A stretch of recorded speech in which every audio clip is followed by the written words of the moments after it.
Pack 48 and my name is Phil. Today we're going to look at a few hacks, modifications and a few little bits of kit you might want to consider either for your EDC, whether it be for your bushcraft or your survival.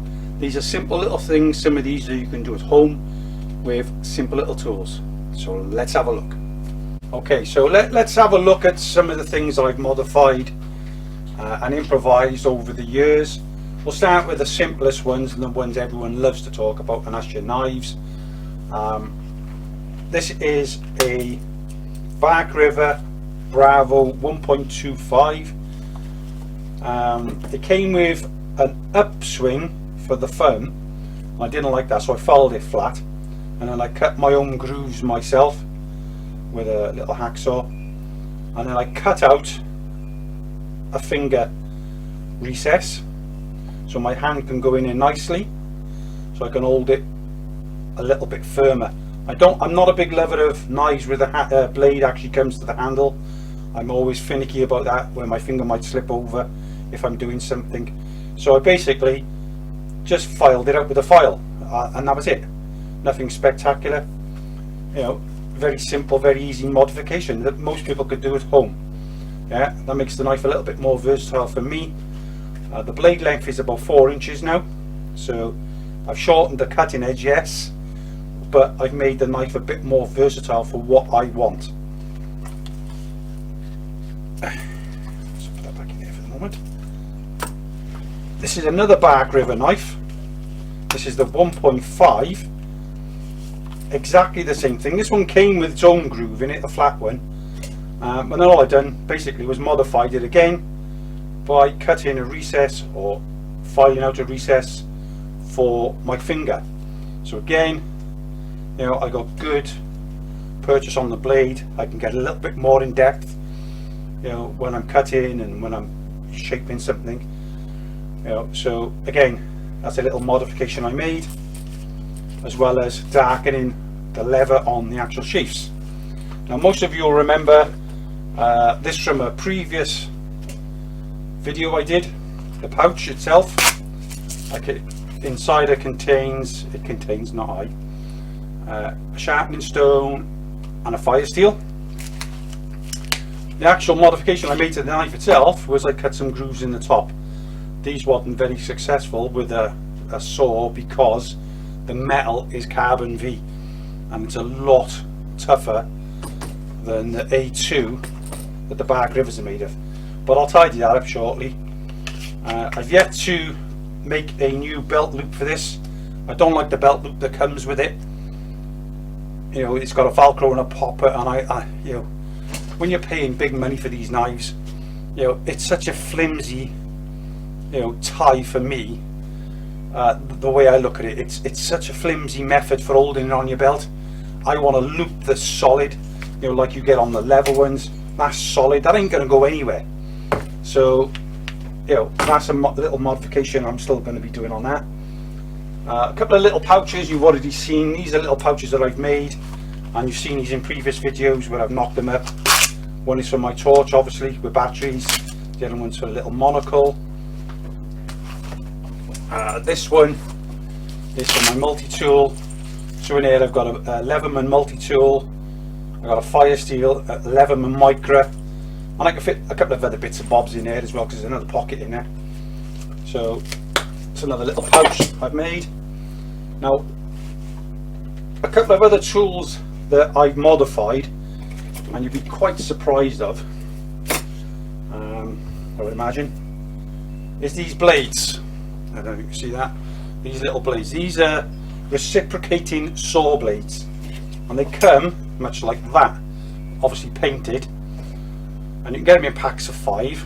They're a little bit flexible on them, but they got a nice serration to the top. They will cut metal or they'll cut wood, you know, but I find them great for making my little multi-tool to go with my fire steel. And basically what I've done is I've cut off the ends, drilled a hole, cut some of the teeth down, or filed some of the teeth down, sharpened off one side, and that gives me a bit of a multi-tool in that I've got the serrations on the top, which I can use for taking scrapings or I can cut into wood if I need to. I've got the sharpened side, so I could skim with that if I needed to, or again if I wanted to use the sharpened side for, you know, my fire steel, I can do that, or I can use the serrated top. Yeah, I usually carry a bit of tape around the handle, usually duct tape, because that burns quite nicely. And it's a slightly longer piece of paracord. Reason I put a slightly longer piece on, it's quite simple. I can burn that if need be. If you've got the 7 core version, some of the more modern paracords come with a piece you can pull out, which will help you light fires. I haven't done that piece, but that's just a simple little modification. Again, you can make in your own living room. That's where I made my first one. As you can see, I tend to make multiples of the things that I do, and that's, like I said, how I started. Obviously there was paint on it. I marked out where I'm going to sharpen, where I'm going to cut, where I'm going to drill the holes, and that's basically them in different processes of being sharpened and whatever. I'm not too worried about over sharpening at this particular point, but you know, it's an ideal little tool to have with your fire steel, or just having in your kit basically. Yeah, you could sharpen one of these up and put it in your survival kit as a blade for skinning and stuff like that. You know, quite simple, very simple hack. Okay, one of the other items that I like to carry is obviously a screwdriver. You've seen this before in many of my videos. It's a two-ended screwdriver. They used to come in toolkits in cars, and you know, they just lock into place, and you can use that virtually anywhere. With that, in addition, what I've done, I replaced this screwdriver with this screwdriver. It's exactly the same as that one. I've taken the head out, I've kept the handle, and I've hammered in a spring-loaded head for a multiple bit. I've got a socket, small socket wrench or socket adapter on the end, so I can put little sockets on if need be. And there's the heads, so I can take each head out, put them in there. It's less weight, it's less room to carry, you know, big heavy kit. This is the kit that I did carry at one time, or one of the kits like this I carried at one time. As you can see, I've got the handle in there already modified. This kit came with a bit of a ratchet handle. It's a bit cheap and cheerful, but you've got all the different heads. You've got your Phillips, you've got your flat, you've got your star bits, you've got a couple of little sockets that you can use, and like I said, you can use them with that. You could take them out and use them. So very versatile bit of kit. This I wouldn't carry in my EDC kit because it's a bit bulky and it's a bit heavy, so I'd probably keep that in the car, out of the way, out of sight, out of mind. Now, going back to the screwdriver bits, yeah, they're all different types. Now, I've had many of these plastic holders for the bits over the years, and with that I decided to use one for my nails. Keeps them all nicely neat and tidy in there. You could carry more if you wanted. I mean, that'll hold, I think it's 10 bits, 12 bits, something like that. You could carry more nails if that's what you wanted, you know, but it keeps them nice and neat and exactly, and stop rattling around so much, you know, that you keep them in your pocket quite easily. It's a good little hack. You know, again, you don't need any special tools. You just cut it to the size you want. In this case I cut it down to 6. So there's 6 little nails, well, 6 5.5 inch 6-inch nails there that I can use if I need to get up into a tree, or I need to get away from somewhere, or I need to hang a bag or whatever. There's my go-to. Okay, now you've all seen the pouches I make, because I mean, I've done a couple of videos on them now, and I'm quite finicky about the pouches. This is my backhoe saw. This is a new one. I like to keep a spare blade in it, and it's basically a pouch with Velcro with a little pocket on the inside. It keeps the spare blade. My old backhoe saw my son uses, it's an orange one. I don't want to carry orange, to be honest, and it's just basically a flat blade with a belt loop on the back, so I could carry that on my belt, or I could carry it in my rucksack, or on the outside of my rucksack if I chose to do that. Okay, very simple, very easy pouches to make. Very similar to these old ones that I made years and years and years and years ago. As you can see, they're looking a bit worse for wear now, especially because the waterproofing starting to come off now. These have been replaced, obviously. You can do them with Velcro, you can do them with a zip. These you can do on a normal little sewing machine like the one I got here. Quite easy. Now you can experiment with these all you want, and it's basically cutting a piece of material to the width you want, stitching a bit of Velcro on the top and on the bottom, fold it over to where the Velcro is, and then stitch the sides down, and you've got yourself a pocket, a pouch. Very simple, very easy to make. Nothing really can go wrong with them. You can make as many as you want, you can make them as big as you want, and I have in the past. I've made very large amounts of these for friends. You know, they've used them for all sorts, washing, shaving kits, towels, clothing, all sorts. So let's move on. Today is going to be a fairly quick episode, because my son told me the last episode was very long. A piece of kit that I want to show you, which I picked up from Henny Hayes, which is just on the outside of Cardiff, and I picked it up a couple of years ago now, so I don't know if they still do them, but I'm sure if you look on the websites, eBay, Amazon, you'll probably find it. This is a little saw, and when it comes out, it's got 2 blades. Now this is ideal for your, I would say, your EDC bag, your everyday carry, but if you're trying to go pack light, ultra light, this would be a good little bit of kit for that. It's made by a company, well, it's got Shogun written on it. It's got a woodcut saw, and it's made in Japan. It's got MK120D WSB, whatever that means. There's no markings on the actual cutting blade, but it's an ideal little bit of kit if you're just starting off. They're not expensive. I think they're a bit cheaper than the actual backhoe saws, but that's an ideal little saw. You know, if you're going to travel light, that'll just process small logs for you, which is ideal, really. You know, maybe for a young lady or a youngster that's just starting out in bushcraft. You've got 2 in 1. You can use the top edge, because that's got a bit of an edge to it that you can use for, you know, striking your steel. So yeah, nice little bit of kit. I wanted to show you that, so you know, you could have an idea of, you know, I mean, that's quite small as well, so that would fit if you, like I said, if you're traveling ultra light. That's a good little piece of kit to have. It's got more than one function, and I'm all for bits of kit that's got more than one function. Right, so now we're going to move on to now is a couple more things that I've adapted over the years, and I'm going to show you this cooker that I made a while ago. As you can see, it's been out in the bush for some time. This was basically a utensil pot that I picked up in IKEA for £1. All I basically done was I cut an opening and put 2 tent pegs through, and I got myself a makeshift stove. Basically, I can burn wood in it, which I have done. So you get your little sticks, and you can put your sticks in, and you can burn whatever you want on there.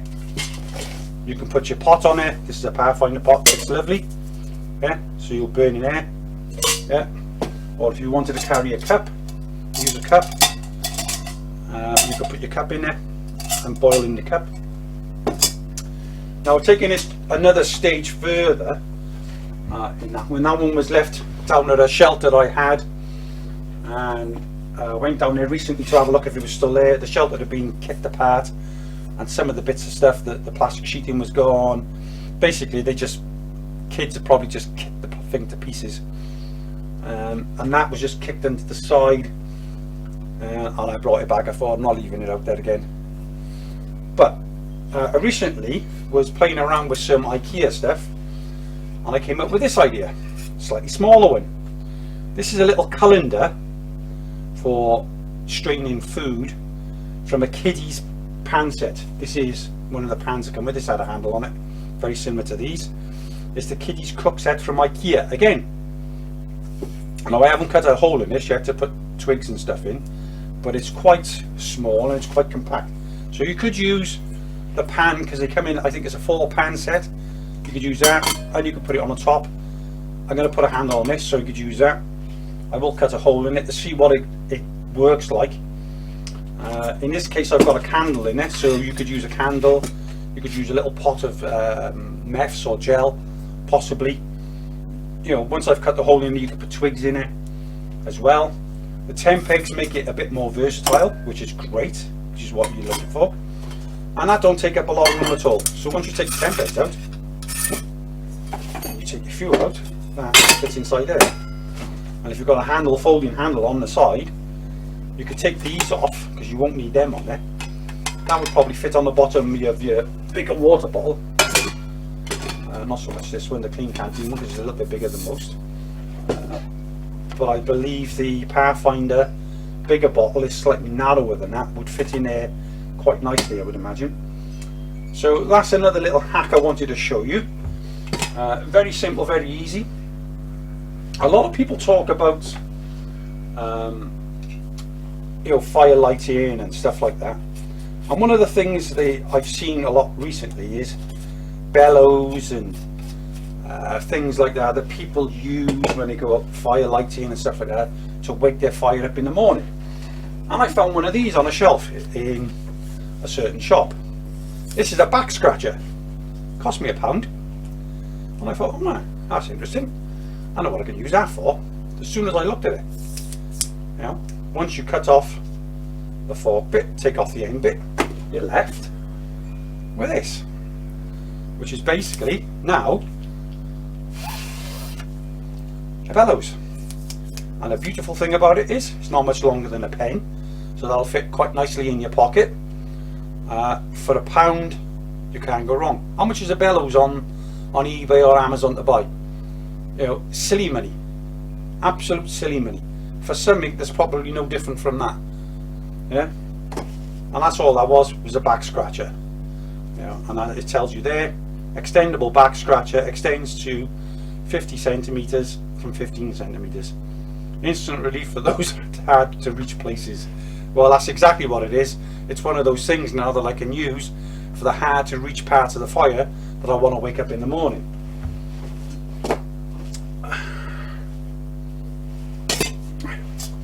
Just put it back over there. Now what I'm going to show you now is something I picked up years ago. Not the piece of wood, that's just a I'll move these down so you can see a bit better. Okay, it's an idea that I seen a few people using. They use grills and stuff like that. They put them between 2 logs or 2 stones, and I seen a gentleman using a couple of 10 pegs, and I thought, that doesn't look very stable.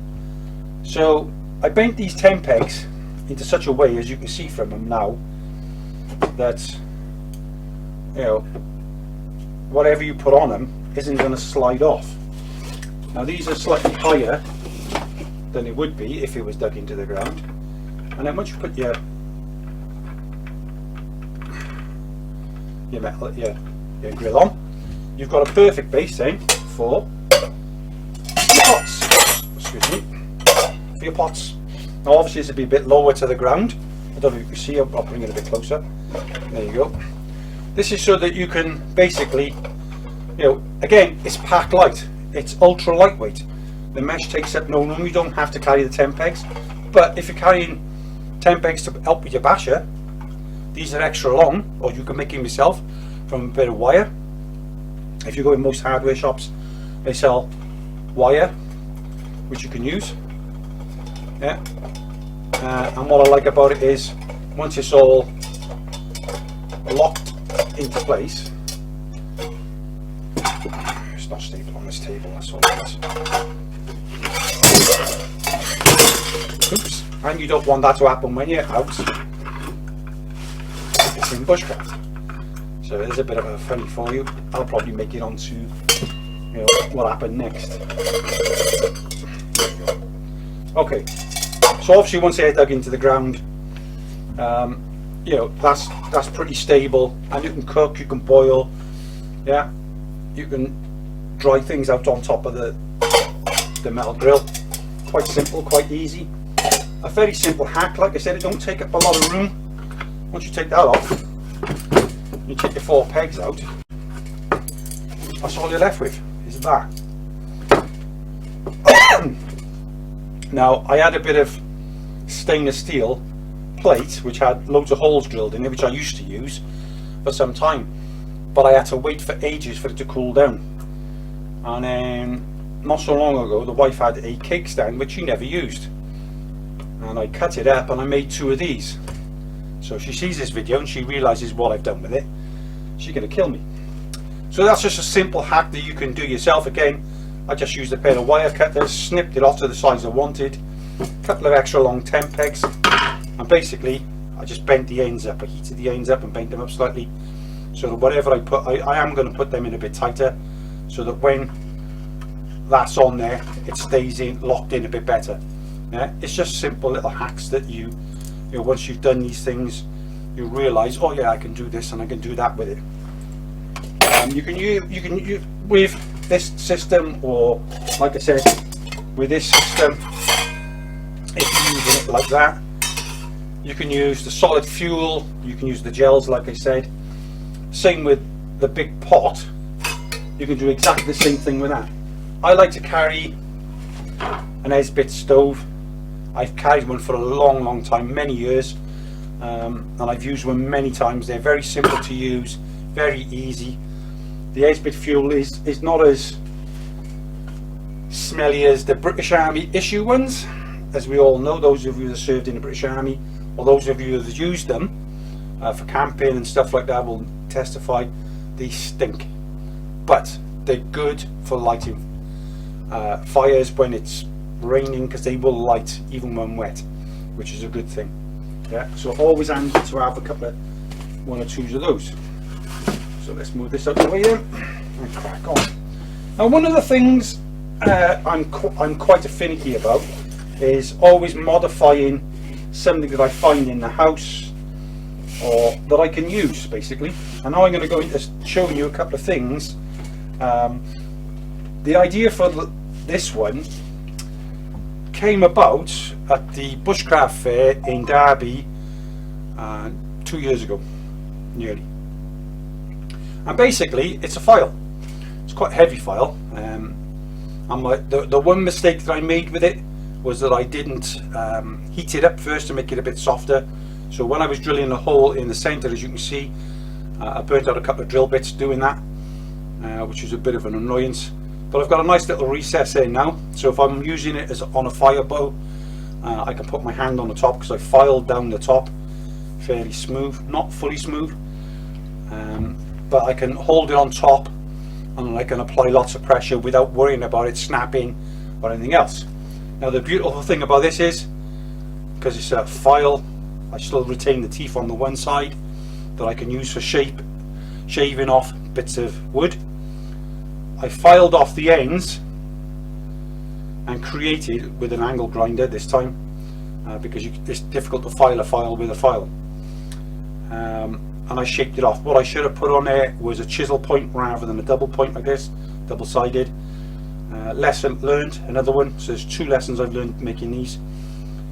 I've left the edges on the sides. Again, you can use those for taking filings. The beauty about the point on the end, once that's sharpened up, you can make some feather sticks. Yeah, and you can also use this for striking your flint.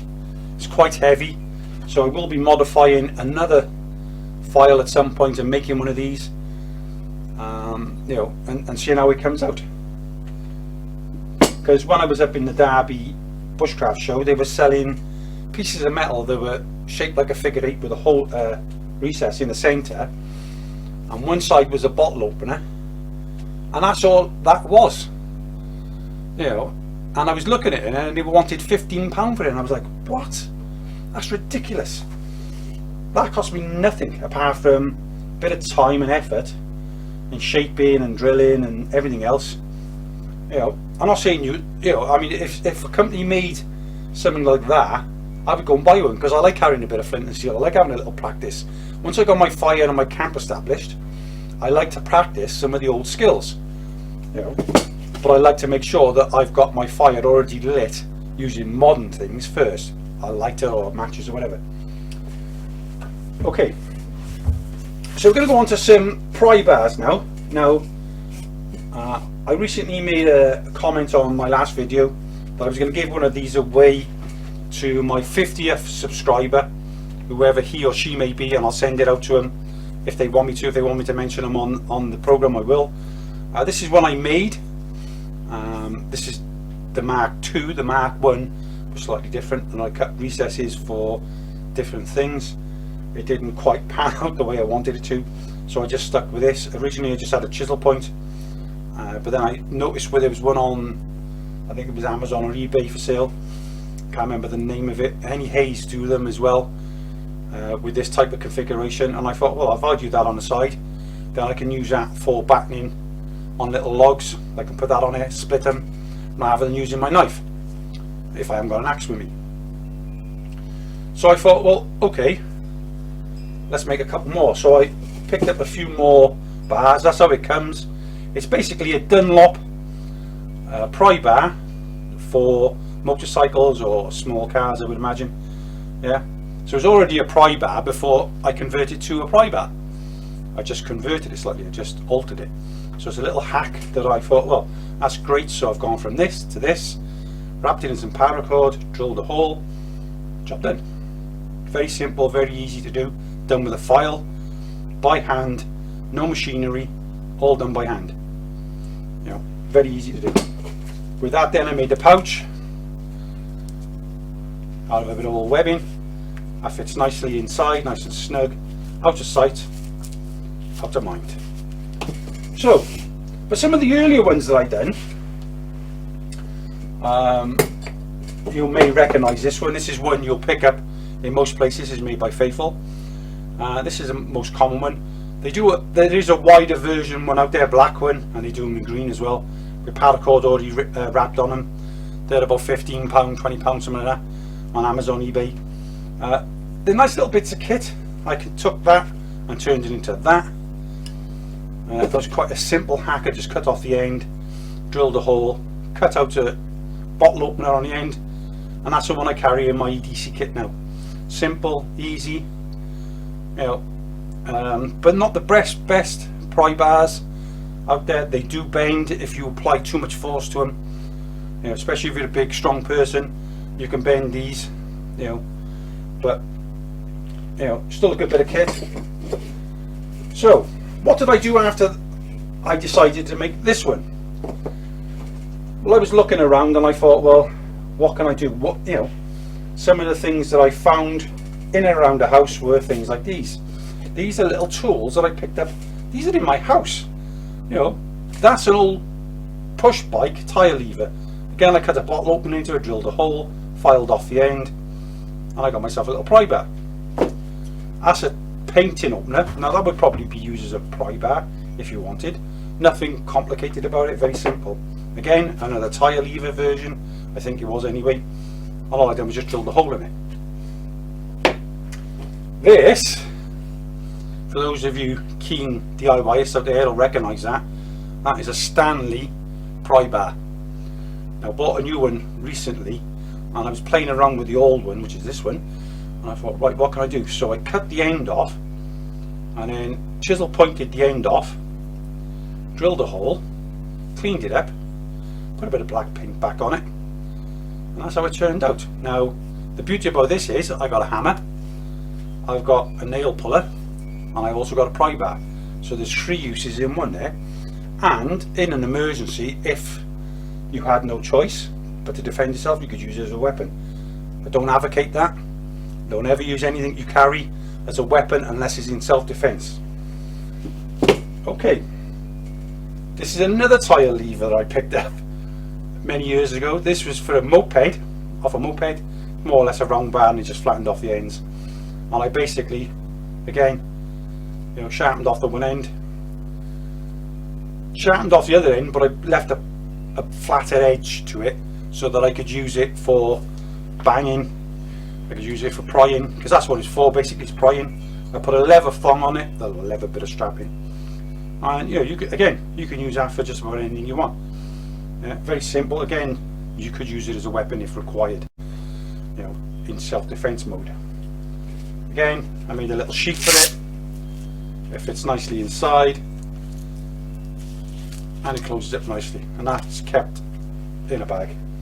Yeah. So that's the pry bars. So what other things can we look at? Well, the sky's the limit, really. I mean, you can adapt anything. Like these old little plastic boxes that most people throw out. Once they've used whatever it was that was in them, they throw them out. Me, I put batteries in them. Yeah, that holds 9 batteries, a little bit of cardboard because you can't quite get 10 in it. And all I basically done was cut out the little recesses that were inside, sanded it off slightly, and now it holds batteries. Simple, very easy hack to do. Done the same again with another box that I picked up, and in this one I got a compass. Again, I cut out the little things that recessed it. Yeah, and that's basically the same thing again. Got a compass and a magnifying glass in that one.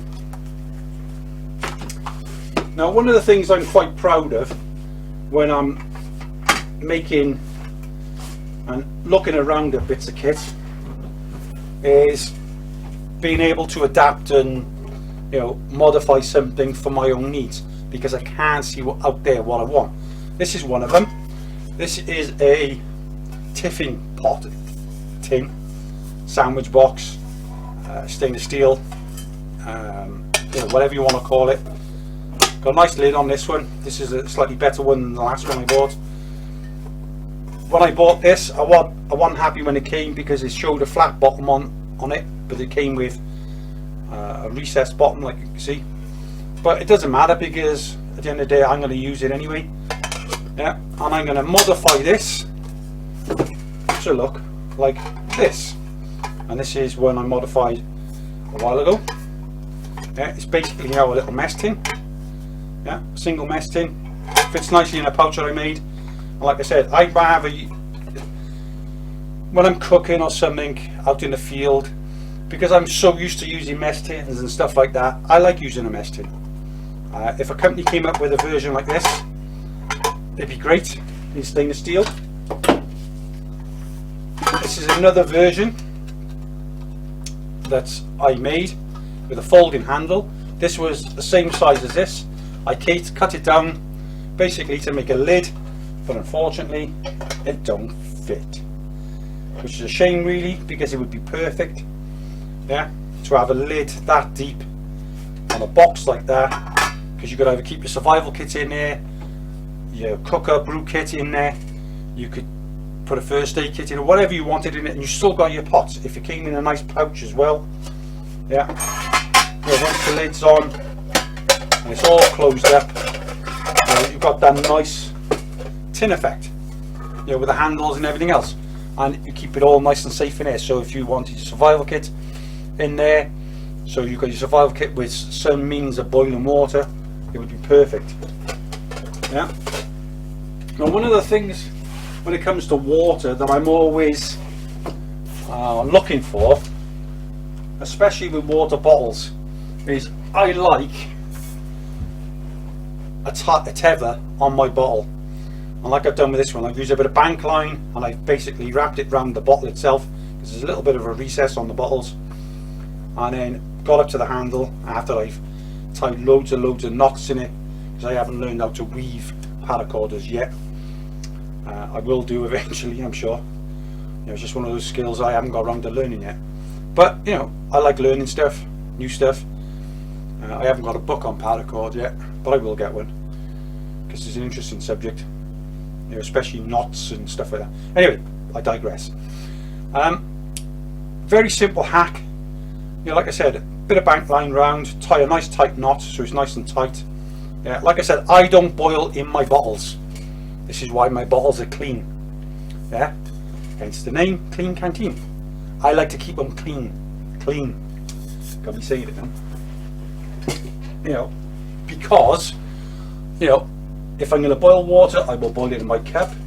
I'll let that water cool down, filter it then into my bottle with a coffee filter, and it's so easy when you open your lid, put your coffee filter on and then you pour the water in.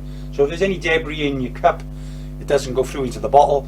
And all you simply do is remove the coffee filter, drop a puree tab or two in, close the lid, and away you go.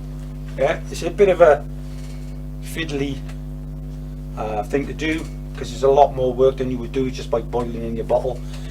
But you're burning your bottle, and I don't want to be doing that. You know, I don't want my kit looking like I'm a down and out living in the forest. You know, I want my kit to be clean. I want it to be serviceable. You know, and I want to look professional when I'm doing something. You know, not like a bag of poo. You know, that's just walked out of the woods. You know, covered in all sorts, flea tick bites and, you know, leeches probably hanging off their backs of their ears and stuff like that. You know, I want to go in as I come out, or come out as I go in. Sorry. So, you know, go in looking. I mean, I'm not going to come out clean, I know that, but I don't want to look like a bag of poo. Right, I digress again. Moving on then. Water. Now, water is a big issue because, you know, you can only go 3 days without water. Some people have lasted a little longer. It just depends on the individual. You know, 3 days is the standard, and I wouldn't want to risk not drinking for 3 days just to see if that's the case. You know, your body needs water. End of story. Basically, you've got to keep putting water in. Even in the winter, it is important to drink just as much water in the winter as it is in the summer. And with that in mind, I bought myself a Ort Lab, I think that's how you pronounce it, Ort Lab bag. I think this is a 3 litre bag. Now, I didn't like the top that came with this. I still got the original top. I had a Source water bottle bladder, and I took the screw cap off and it fitted perfect on this, because I wanted just a simple bag to do a simple job, which is basically carry water. I cut off the bottom strap. Now all I've got is the top strap, so I can fill that up with water. I can hang it on a tree. Yes, it makes life a little bit more difficult, because if I had the original top, I could probably pour it a lot easier. However, it's the packability. This is what I look at when I look at my kit, is how my kit fits in my bag. Yeah, how my bag is kitted out is important. How my bag and the kit that's in there work in harmony together. So basically, put the elastic over the top, and that takes up next to no room in my bag or your pocket, if that's where you wanted to keep it. I could even probably put that inside one of the little pockets on one of the water bottle pouches that I've made with the pockets on the outside. So, you know, it's a good alternative. I think that's the 3 litre version. Very simple, very basic hack. And one of the things that I'm a bit annoyed about is, this is what I think some of the water bottles should come with, is an ability to either hang the bottle lid off the bottle if you so choose. So, you know, you can clip that over to the bottle, and then there's your lid, and make it so that you can take it off at the top up here. I keep these bottle lids because they're from broken bottles, and you never know if I'm going to use another bottle again, this might fit it. They don't fit any of the bottles I got, unfortunately, because I'll be using them on there. But it's always handy to keep hold of a couple of bottle lids, just in case in your workshop, or your fortress of solitude, as I like to call mine. So, you know, when it comes to water, like I said, this is the water bottle pouch I made in the last episode. Very simple. Yeah, this is a Pathfinder bottle and cup. This was primarily made for a water bottle on its own.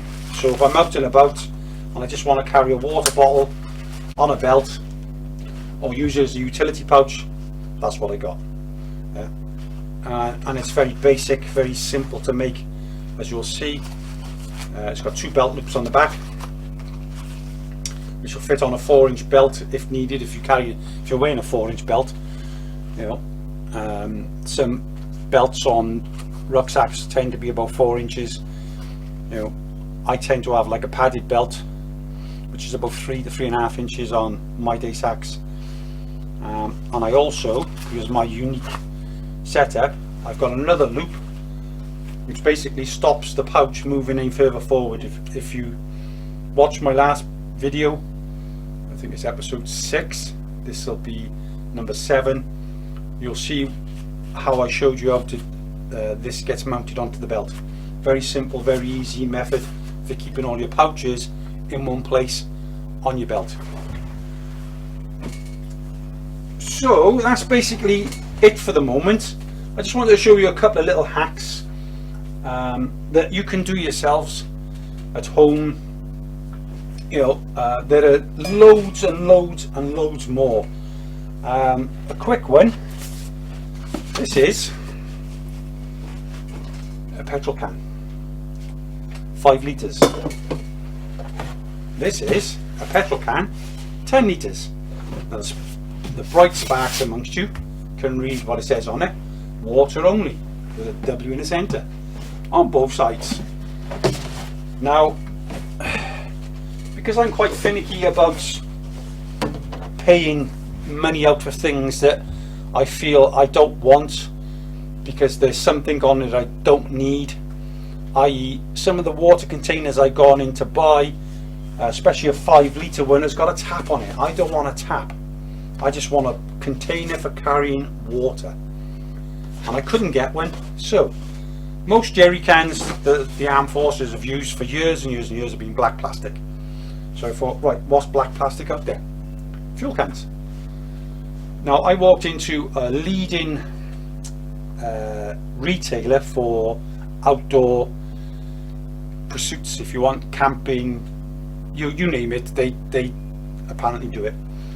And their water container, a 5 litre, was something like $14.99, something like that. The 10 litre was about 20 quid. And again, it came with a tap, and I was like, no, don't want that, don't want that. That was £5. I don't know what that is in euros, probably about 4.5 euros, 5 euros, whatever. In dollars, probably, it would probably be, I don't know, $7 or $8, which is nothing really for a 5 litre container. Yeah. Same with that one, that was about, I think that was about £7 for 10 litre. It does the job, which is what I wanted to do. So simple little hacks like that we can all apply to bits of kit that we might have in the house. And all it basically is just go around and have a look and see what you've got in your house that you could potentially use when you're doing your bushcraft or your survival. I'm sorry about the noise, the Star Trek sound. That was my phone going off. Someone's trying to contact me. Do apologise for that. So if you like this program and you like this, me showing you some hacks, and you want to see some more hacks, please leave a comment below. If you really like the program, please share it with your friends. This is what I'm trying to do. I'm trying to get as many people on board as I can, trying to get as many subscribers as I can, so that we can put South Wales in the UK on the map, sort of thing. So let's get it going. If, like I said, if you like, subscribe to us. I'm not looking for anyone to send me any bits of kit, but if you do, it's entirely up to you. If you want us to try something out or modify something for you, we can do that and try it out then and see what the outcome is. At the moment, because we're stuck in because of lockdown and stuff like that, we're restricted to working in here at the moment. And as it is, I'm trying to get over an illness, and I'm just starting to find my feet again and get back out there. One of the things I missed out quickly, for those of you that are interested in little bits of kit to carry out in the field, this is a simple little file. It's got 4 different files on it, 2 metal, 2 wood. I was going to modify this like I did this file. I haven't got around to it yet. I don't know if I want to, because this is quite a little versatile bit of kit to carry as part of your easy kit or your bug out bag. You know, it'll file metal, it'll file wood. So yeah, a good little bit of kit to pick up. They're quite cheap. You know, you can pick them up in most hardware shops. So again, thank you very much for watching this program. I'm sorry it's a little bit quicker and we've gone through it a bit quick. But like I said, if you like, please subscribe, leave a comment below, pass it on to your friends. The more we get involved, the better. The more things we can do when the summer weather starts coming and I start to get a bit fitter again, and we start getting out, then we can start doing a lot more and doing a lot more things. We're trying to keep this program unique in that we're trying to show things that are not being shown on YouTube. I'm not going to beat about the bush. I'm not going to, you know, bamboozle you with a load of crap. Let's keep it simple, as the old saying goes. Keep it simple, stupid, kiss. Yeah. Remember, the best bit of equipment that you can carry out in the field is the knowledge you carry in your head. So thanks for watching. My name is Phil. This is Pack 48. Bye.